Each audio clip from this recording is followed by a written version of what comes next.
Hello दोस्तों, नमस्कार। कैसे हैं आप सभी लोग? उम्मीद करता हूं कि आप लोग भी अपने अपने परिवार के साथ स्वस्थ होंगे। दोस्तों, पिछले हफ्ते मैंने आपको केनेथ एंडरसन की बहुत ही रोमांचक कहानी सुनाई थी। आज मैं आप सभी लोगों के लिए जिम कॉर्बेट की एक बहुत ही रोमांचक कहानी लेकर आया हूं। आज की कहानी का नाम है पनार का नरभक्षी।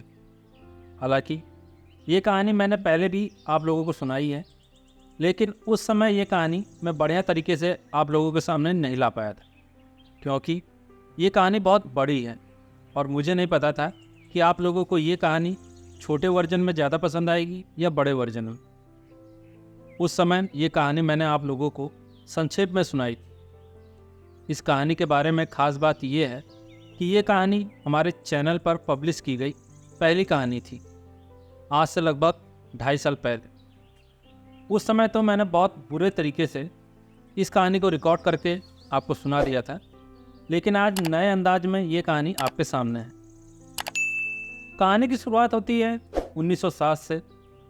जिम कॉर्बेट जब 1907 में चंपावत के नरभक्षी का शिकार कर रहे थे, तब उन्होंने एक और नरभक्षी के बारे में सुना था, और ये नरभक्षी एक लेपर्ड था। इस नरभक्षी की इतनी ज़्यादा चर्चा हो रही थी कि इसके बारे में ब्रिटेन की संसद में भी सवाल पूछे गए थे। सोचिए, यहाँ से कई हजार किलोमीटर दूर ब्रिटेन में इस नरभक्षी के बारे में बातें होती थी। इसका मतलब आप समझ सकते हैं ये नरभक्षी सरकार के लिए कितना बड़ा सरदर्द रहा होगा। जिम कॉर्बेट कहते हैं कि ऐसा लगता है कि 1905 से पहले भारत में कहीं भी नरभक्षी टाइगर और लेपर्ड नहीं थे, क्योंकि सरकारी दस्तावेजों में 1905 से पहले किसी भी आदमखोर का कोई भी जिक्र नहीं है। लेकिन ऐसा तो नहीं हो सकता है। आदमखोर इंसानों को जरूर मारा करते होंगे, लेकिन पहले इन आदमखोरों के बारे में ना ही किसी सरकारी दस्तावेज में कोई रिकॉर्ड रखा जाता था, ना ही किसी समाचार पत्र में इनकी चर्चाएं होती थी।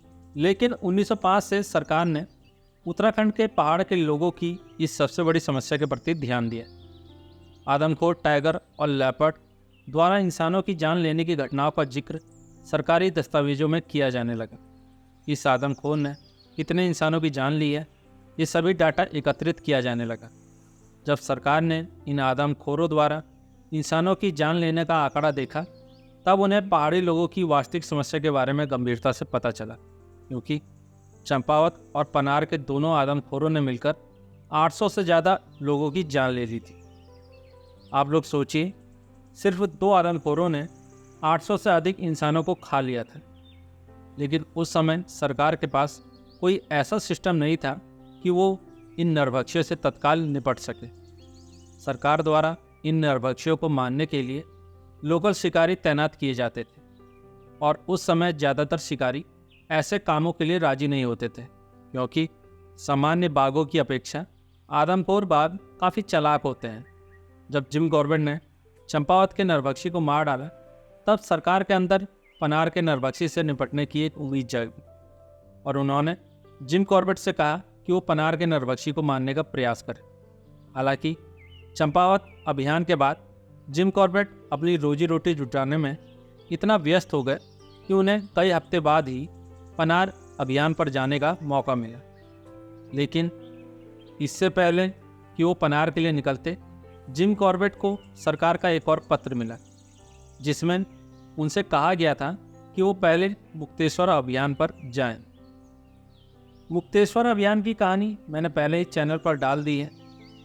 आप में से जिन लोगों ने उस कहानी को नहीं सुना है, वो पहले जाकर मुक्तेश्वर की कहानी भी सुन सकते हैं। उसके बाद जब जिम कॉर्बेट मुक्तेश्वर अभियान से सफल होकर लौटे, तब वो पनार के लिए निकले।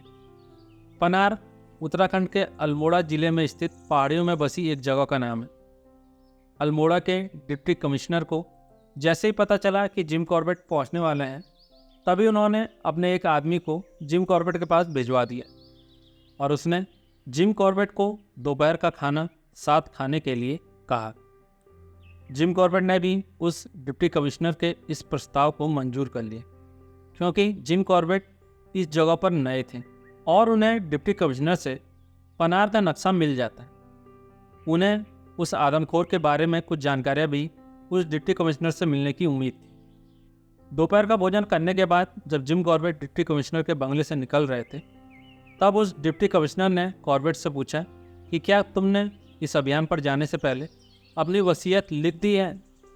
उस डिप्टी कमिश्नर की ये बात सुनकर कॉर्बेट को ऐसा लगा कि वो डिप्टी कमिश्नर या तो कॉर्बेट को डराने का प्रयास कर रहा था या फिर वो जिम कॉर्बेट को आगाह कर रहा था कि पनार का नरभक्षी बहुत खतरनाक है और उन्हें वापस लौट जाना चाहिए। जिम कॉर्बेट ने डिप्टी कमिश्नर की बात का कोई जवाब नहीं दिया और वो आगे बढ़ गए। जिम कॉर्बेट को डिप्टी कमिश्नर ने जो नक्शा दिया था, उस नक्शे के मुताबिक उन्हें पनार तक जाने वाले 2 रास्ते मालूम चले थे। एक रास्ता पनवा नाला से होते हुए पिथौरागढ़ की सड़क से और दूसरा लमगड़ा होते हुए देवीधुरा की सड़क से। जिम कॉर्बेट ने देवीधुरा वाला रास्ता चुना क्योंकि ये रास्ता उनका कुछ परिचित था। जिम कॉर्बेट के साथ उनका एक नौकर और 4 कूली थे जो उनका सामान ढोकर ले जा रहे थे। काफ़ी देर तक चलने के बाद जब रात होने वाली थी, तब जिम कॉर्बेट ने सड़क के किनारे एक छोटे से मकान के बरामदे में रात बिताने की सोची। ये मकान सिर्फ एक कमरे का था जिसके दरवाजे पर ताला लगा हुआ था और आसपास एक भी घर नहीं था, इसलिए उन्हें उस कमरे की चाबी नहीं मिल पाई। उस कमरे की बाहरी दीवार पर कुछ आकृतियां बनी हुई थी जिन्हें देखकर ऐसा लग रहा था कि ये एक कमरे का मकान एक स्कूल था, जिसकी दीवारों पर चौक से कई सारे हिंदी के अक्षर लिखे हुए थे। इस कमरे के सामने के बरामदे को एक 2 फीट ऊंची दीवार से घेरा हुआ था और आने जाने के लिए सिर्फ एक पतली सी जगह छोड़ दी गई थी। जिम कॉर्बेट का सारा सामान इस बरामदे में रख दिया गया और जो आदमी उनका सामान ढोकर लाए थे, वो जल्दी जल्दी रात में जलाने के लिए लकड़ियाँ इकट्ठा करने के लिए पास के जंगल में चले गए। दोस्तों ध्यान दीजिएगा, ये कहानी मैं तब की सुना रहा हूँ जिस समय पहाड़ों में बिजली की कोई व्यवस्था नहीं होती थी, यहाँ तक कि तब टॉर्च भी नहीं होते थे। रात में उजाला देने के लिए लालटेन या दिया बाती का प्रयोग ही किया जाता था। इसलिए जिम कॉर्बेट के साथ के आदमी अधिक से अधिक मात्रा में लकड़ियाँ जुटाने के लिए चले गए ताकि उस बरामदे में पूरी रात आग जलती रहे और उसकी रोशनी में कोई भी जंगली जानवर उनके पास न आए। हमारे पहाड़ी लोगों में ये मान्यता है कि जंगली जानवर आग से बहुत डरते हैं और वो आग के पास नहीं आते हैं। जब तक बाकी के लोग और लकड़ियाँ इकट्ठा कर लेकर आते, उससे पहले ही जिम कॉर्बेट के रसोइये ने पतली पतली लकड़ियों को जलाकर चूल्हा तैयार कर लिया था ताकि जिम कॉर्बेट के लिए रात का खाना बनाया जा सके। रास्ते में जिम कॉर्बेट ने रात के खाने के लिए एक बकरे की टांग खरीद ली थी जिसे अखबार में लपेटा गया था। जिम कॉर्बेट के रसोइये ने उस बकरे की टांग को बरामदे की 2 फीट ऊंची दीवार पर रख दिया। जिम कॉर्बेट भी बहुत थक गए थे, इसलिए वो उस कमरे के दरवाजे पर पीठ टिकाकर बैठ गए। वो अपने रसोइये को काम करते हुए देख रहे थे। तभी उनका ध्यान बकरे की टांग की तरफ गया। उन्होंने देखा कि जिस दीवार पर बकरे की टांग रखी गई थी, उसके पीछे एक लेपर्ड का चेहरा उठा और उसने बकरे की टांग को अपने मुंह में दबाया और वहाँ से भाग चला। जब रसोइये ने अखबार की सरसराहट की आवाज़ सुनी, तब उसे ऐसा लगा कि कोई कुत्ता बकरे की टांग को लेकर भाग रहा है। बरामदे से बाहर होकर वो रसोइया लेपर्ड की तरफ दौड़ा, लेकिन थोड़ी ही देर में वो समझ गया कि वो कुत्ते के नहीं बल्कि एक लेपर्ड के पीछे दौड़ रहा है। ये पता चलते ही वो वापस जिम कॉर्बेट के पास लौट आया। जिम कॉर्बेट उसे देखकर हंस रहे थे। रसोइये ने जिम कॉर्बेट से पूछा कि साहब, आपने देखा कि अभी क्या हुआ था? जिम कॉर्बेट ने कहा, हाँ, मैंने उस लेपर्ड को बकरे की टांग ले जाते हुए देखा, लेकिन मैंने उसे इसलिए नहीं रोका क्योंकि मुझे लगा कि वो लेपर्ड हमसे ज़्यादा भूखा होगा। तो जिम कॉर्बेट के रसोइये ने कहा, अब मैं आपके लिए क्या बनाऊं? हम लोग कितनी दूर से उस बकरे की टांग को ढोकर लाए थे, क्या उस लेपर्ड के लिए? जिम कॉर्बेट ने रसोइये से कहा कि तुम हमेशा स्वादिष्ट खाना बनाते हो, आज कुछ भी बना दो, मैं खा लूँगा। रसोइये ने कुछ ही देर में जिम कॉर्बेट के लिए कुछ गर्मा गर्म रोटियाँ और कुछ जुगाड़ी सब्जी बना दी। जिम कॉर्बेट ने बहुत मन से उस खाने को खाया। पूरी रात जिम कॉर्बेट और उनके साथी निश्चिंत होकर सोते रहे क्योंकि अभी भी वो नरभक्षी के इलाके से बहुत दूर थे। अगली सुबह होते ही उन्होंने आगे बढ़ना शुरू किया। अगला पड़ाव उन्होंने लमगड़ा में डाला। वहाँ रुककर दोपहर का भोजन करने के बाद वो फिर से डोल डाक बंगले के लिए निकल गए। यहाँ तक पहुँचने में ही जिम कॉर्बेट का दूसरा दिन समाप्त हो गया। लेकिन आज की रात उन लोगों को सोने के लिए अच्छी जगह मिल गई थी। अगली सुबह जिम कॉर्बेट ने अपने आदमियों से कहा कि वो लोग इसी डाक बंगले में रुके रहें। वो अकेले ही उस नरभक्षी की तलाश में जंगल में जाएंगे। उनके पास उस डिप्टी कलेक्टर द्वारा दिया गया नक्शा था जिसमें उस डाक बंगले के आसपास के गांव को दर्शाया गया था। जिम कॉर्बेट अपनी राइफल लेकर नरभक्षी के बारे में जानकारी जुटाने के लिए पहाड़ की ढलानों में बसे एक गांव से दूसरे गांव जा रहे थे। गांव के लोगों से उन्हें उस नरभक्षी द्वारा की गई कई सारी मानव हत्याओं की कहानी सुनने को मिली। जिम कॉर्बेट बहुत आश्चर्यचकित थे क्योंकि 200 से अधिक इंसानों की जान जाने के बाद सरकार ने उस नरभक्षी को मारने का फैसला लिया था, जबकि वो नरभक्षी कई सालों से इन पहाड़ के लोगों को मारे जा रहा था। जिम कॉर्बेट के आ जाने से अब गांव वालों को भी लगने लगा था कि उनके परेशानी के दिन अब खत्म होने वाले हैं। जिम कॉर्बेट एक गांव से दूसरे गांव उस नरभक्षी को खोजते हुए चलते रहे। पूरे रास्ते वो उस आदमखोर के पैरों के निशानों को खोजते रहे, लेकिन उन्हें उस नरभक्षी के बारे में कोई ठोस जानकारी नहीं मिल पाई जिससे पता चलता हो कि वो नरभक्षी अभी भी इसी इलाके में है या वो यहाँ से कहीं दूर चला गया। कॉर्बेट सुबह का ही खाना खाकर डाक बंगले से निकले हुए थे और अब शाम हो चुकी थी, इसलिए अब उन्हें रात होने से पहले वापस लौटना था। वापस लौटते हुए उन्हें एक पगडंडी मिली जिस पर एक बड़े नर लेपर्ड के पैरों के निशान थे। जिम कॉर्बेट आश्वस्त नहीं थे कि ये पैरों के निशान उसी नरभक्षी लेपर्ड के हैं, लेकिन उन्होंने निश्चय किया कि वो हर लेपर्ड को नरभक्षी मानकर उसका पीछा करेंगे। जिम कॉर्बेट ने इन निशानों का पीछा करना शुरू किया। इन निशानों का पीछा करते करते जिम कॉर्बेट एक मकान के पास पहुंचे। ये मकान वहाँ पर स्थित इकलौता मकान था जिसके आसपास काफ़ी घना जंगल था। जैसा कि पहाड़ों में होता है, ये मकान भी 2 मंजिला था। हमारे पहाड़ों में प्राचीन जितने भी घर हैं वो सभी 2 मंजिला है। पहाड़ी लोग निचली मंजिल में अपने पशुओं को बांधते थे या फिर सूखी लकड़ियों को इकट्ठा करके रखते थे और ऊपरी मंजिल में वो अपने परिवार के साथ रहा करते थे। ठीक उसी प्रकार ये मकान भी 2 मंजिला था। जिम कॉर्बेट जब इस मकान के पास पहुँचे तब उन्होंने मकान के बाहर से ही आवाज़ दी। जिम कॉर्बेट की आवाज़ सुनते ही उस मकान का दरवाज़ा खुला और उसमें से एक आदमी बाहर आया। जिम कॉर्बेट को देखते ही वो आदमी घर के सामने बनी सीढ़ियों से नीचे उतरा और उसे देखकर जिम कॉर्बेट को ऐसा लगा कि यह आदमी बहुत परेशान है। वास्तव में वो आदमी बहुत बड़ी परेशानी में था। दरअसल वह ये था कि पिछली रात ये आदमी अपनी पत्नी के साथ खाना खाकर सोया हुआ था, लेकिन गर्मी के कारण कमरे में उन दोनों को नींद नहीं आ रही। इसलिए इस आदमी की पत्नी ने उस घर का दरवाज़ा खोल दिया ताकि ताज़ी हवा कमरे में आ सके। उस कमरे में कोई भी खिड़की नहीं थी। दरवाजे को खोलने के बाद ये दोनों पति पत्नी फिर से लेट गए। इनके पास सोने के लिए कोई तखत नहीं था, इसलिए उन्होंने अपना बिस्तर ज़मीन पर ही लगाया था। दरवाज़ा खोलने के बाद कमरे में गर्मी कुछ कम हो गई और इन दोनों को नींद आ गई। रात में ना जाने कहाँ से वो नरभक्षी यहाँ आ गया।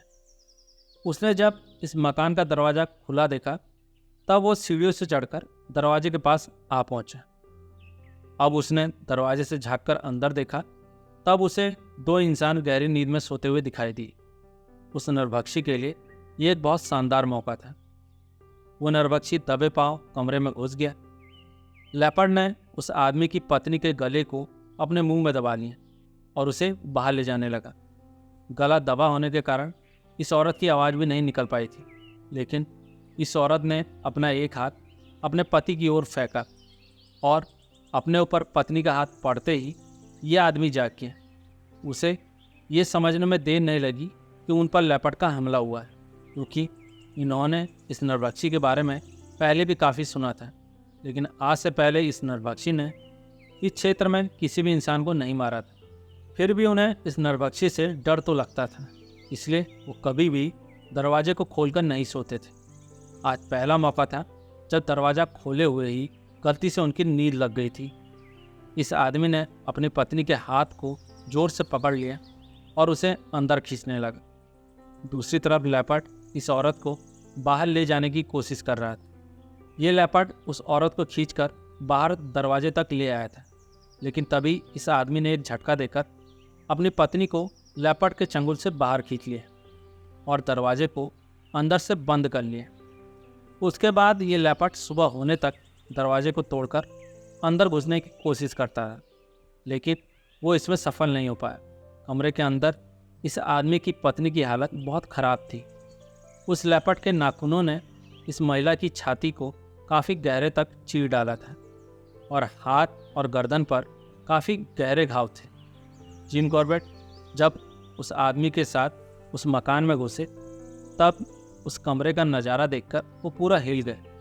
कमरे में खून से लथपथ वो औरत ज़मीन पर लेटी हुई थी और गर्मी के कारण उसके घाव अब पकना शुरू हो गए थे।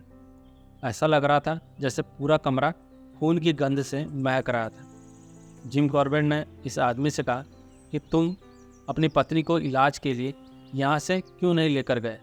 उस आदमी ने कहा कि वो बहुत डरा हुआ था, क्योंकि सुबह होने तक वो लेपर्ड इस कमरे के दरवाजे को तोड़ने का प्रयास करते रहा था और अगर वो मदद मांगने के लिए अपनी बीवी को यहाँ अकेला छोड़कर चला जाता तो हो सकता है कि वो लेपर्ड दरवाज़ा तोड़कर कमरे में घुस आता और उसकी पत्नी को मारकर ले जाता।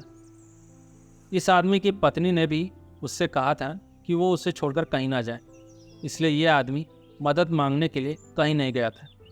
इस दर्दनाक घटना को बीते 18 घंटे से ज़्यादा हो गए थे और अब फिर से रात होने वाली थी। हो सकता है कि अब रात में फिर से वो लेपर्ड उनके घर में घुसने की कोशिश करे। आज की ये रात उन दोनों पति पत्नी के लिए बहुत डरावनी होने वाली थी, लेकिन तभी उस आदमी को अपने घर के बाहर किसी आदमी के बोलने की आवाज़ सुनाई थी। यह आदमी जिम कॉर्बेट ही थे। जिम कॉर्बेट को उन दोनों पति पत्नी पर बहुत दया आ रही थी। अगर उस औरत को सुबह ही प्राथमिक उपचार मिल जाता तब शायद वो बच सकती थी, लेकिन अब उसके घाव पकना शुरू हो गए थे। दर्द के मारे वो औरत बेहोश हो गई थी। थोड़ी देर में रात भी होने वाली थी। जिम कॉर्बेट ने उस आदमी से कहा कि तुम दोनों यहीं पर रुको, मैं कुछ दवाइयों का प्रबंध करने के लिए पास के गांव में जाता हूं। लेकिन उस आदमी ने जिम कॉर्बेट से कहा कि साहब, यहाँ आसपास किसी भी घर में दवा नहीं मिलेगी। हम लोगों को दवा के लिए अल्मोड़ा शहर जाना पड़ता है और अल्मोड़ा यहाँ से 40 किलोमीटर दूर है। मेरी आपसे विनती है कि आप आज रात हमें अकेला छोड़कर यहाँ से ना जाएं और हमारे साथ इसी कमरे में रुकें। जिम कॉर्बेट चाहकर भी उस आदमी की मदद नहीं कर पा रहे थे। उसकी बीवी की मौत तय थी। फिर भी जिम कॉर्बेट ने कुछ जंगली पत्तों को पीसकर उस औरत के घाव पर रख दिया ताकि उसे कुछ आराम मिल जाए। उस कमरे में गर्मी की वजह से घाव के पकने की दुर्गंध भरी पड़ी थी। जिम कॉर्बेट उस कमरे में एक मरती हुई औरत के पास बैठकर नहीं रुकना चाहते थे, इसलिए उन्होंने उस आदमी से कहा कि तुम अपनी पत्नी के साथ इसी कमरे में रुको, मैं नीचे सीढ़ियों के पास खुले में बैठूंगा। इस आदमी ने जिम कॉर्बेट से कहा कि साहब, ऐसा करना बहुत बड़ी गलती होगी, क्योंकि जो लेपर्ड दरवाज़ा तोड़कर घर के अंदर से इंसानों को मारने की कोशिश करता है, जब वो आपको खुले में सीढ़ियों के पास बैठे देखेगा तब वो आपको निश्चित ही मार डालेगा। कॉर्बेट ने उससे कहा कि तुम मेरी चिंता ना करो, तुम अपनी पत्नी के साथ इसी कमरे में रुको। जिम कॉर्बेट सीढ़ियों के पास रखी गई जरौनी लकड़ियों के बीच में अपने बैठने लायक जगह बनाकर बैठ गए, ताकि वो दीवार पर पीठ लगाकर पूरी रात बैठ सकें। जिस जगह पर उन्हें बैठना था, उन्हें वहाँ से सामने का पूरा नज़ारा साफ दिख रहा था। अगर वो लेपर्ड सामने से उस मकान की सीढ़ियों पर चढ़कर घर में घुसने की कोशिश करेगा तब जिम कॉर्बेट उसे आसानी से देख सकते थे। लेकिन अगर वो लेपर्ड किसी भी तरीके से इस मकान के पीछे से छत पर चढ़कर दरवाजे के पास कूदने की कोशिश करेगा, तब ऐसा करने में हो सकता है कि वो लेपर्ड ऊपर से जिम कॉर्बेट को नीचे बैठा हुआ देख ले। उस समय जिम कॉर्बेट मुश्किल में पड़ जाएंगे। एक आदमी को इस तरफ खुले में बैठा देखकर वो लेपर्ड उस महिला को छोड़कर उन्हें ही मारने की कोशिश अवश्य करेगा। जिम कॉर्बेट ने उस आदमी को घर के अंदर भेजकर सीढ़ियों के पास अपनी पोजीशन ले ली थी। उनके लिए राहत की बात यह थी कि अभी महीने के वो दिन चल रहे थे जब आसमान में चांद बहुत तेज रोशनी देता है, लेकिन इस घर का मुख्य दरवाज़ा पश्चिम दिशा में था। जिस तरफ जिम कॉर्बेट बैठे हुए थे और रात होने के बाद चंद्रमा को पूर्व दिशा से आसमान में निकलना था, इसलिए रात होने के बाद 1 से 1.5 घंटे तक उस मकान की छाया सीढ़ियों पर पड़ेगी। ऐसे में लेपर्ड उस अंधेरे का फ़ायदा उठा सकता था, लेकिन अगर ये 1 से 1.5 घंटे गुजर गए तब जिम कॉर्बेट को कोई खतरा नहीं। जैसा कि इस आदमी ने जिम कॉर्बेट को बताया था कि वो लेपर्ड सुबह होने तक दरवाजे को तोड़ने का प्रयास करता रहा था, तो इसका मतलब वो लेपर्ड यहाँ से ज़्यादा दूर नहीं गया होगा और पूरी संभावना है कि वो रात में वापस इस मकान में ज़रूर आएगा। जिम कॉर्बेट ने अपनी राइफ़ल को अपनी गोद में लिया हुआ था। वो समय आया जब रात हो गई और मकान की छाया सीढ़ियों पर पड़ रही थी, जिसके कारण जिम कॉर्बेट को सीढ़ियों के सामने कुछ नहीं दिख रहा था। जिम कॉर्बेट चाह रहे थे कि जल्दी से ये समय गुजर जाए, क्योंकि ये उनके लिए भी खतरे का समय था। अगर लेपर्ड ने कहीं से उन्हें ज़मीन पर ही बैठा हुआ देख लिया तो क्या होगा? तब उसका निशाना अब जिम कॉर्बेट होंगे, ना कि वो महिला। अंधेरे में जिम कॉर्बेट उस लेपर्ड पर निशाना भी नहीं लगा पाएंगे। जिम कॉर्बेट अभी यही सब सोच रहे थे, तभी उन्हें एक शियार के बोलने की आवाज़ सुनाई थी। ऐसा लग रहा था कि वो शियार अपना पूरा गला फाड़कर बोल रहा था। कॉर्बेट को लगा कि ये उस लेपर्ड को देखकर ही बोला है।